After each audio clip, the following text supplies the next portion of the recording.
Morning. आज सकाळी उठून आम्हाला ब्रेकफास्ट बेडवरच करायचा होता. तिच्यासाठी उपमा केला होता. तो तिला आधी भरवून घेतला आणि तिचा टमी फुल झाल्यावर तिला मॅटवर खेळायला ठेवलं. पण टॉईज सोडून आम्हाला डोअरवर लटकलेल्या छत्रीबरोबरच खेळायचं होतं. तिथे खेळून खेळून दमल्यावर हॉल ते बेडरूम, बेडरूम ते हॉल असे चक्कर मारायला लागली. तिच्यासाठी लंचमध्ये ॲपल आणि ओट्सची लापशी केली. त्यासाठी ओट्स मी आधीच भाजून त्याची पावडर करून ठेवली होती. आधी ते 1 चमचा पाण्यात मिसळून घेतले आणि उकडलेले ॲपल त्याची पेस्ट करून घेतली.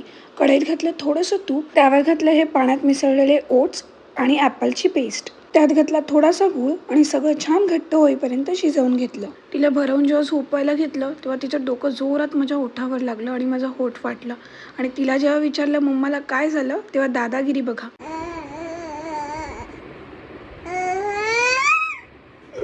संध्याकाळी भूषणने DIY वरून आणलेले हे एच प्रोटेक्टर लावले आणि आम्ही रेडी होऊन निघालो हिरानंदानी वॉकला जायला.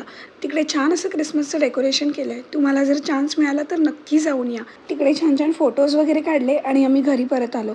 घरी आल्यावर प्राव्याला आधी डाळ भात भरवला आणि भूषणसाठी मांदेली फ्राय करून घेतली आणि मी मस्त समोरच्या काकींनी दिलेल्या खेकड्याच्या रस्त्यावर दाव मारला. जेवण झाल्यावर आधी प्राव्याला झोपवलं आणि एवढी सगळी भांडी घासायची होती ती घासायला घेतली.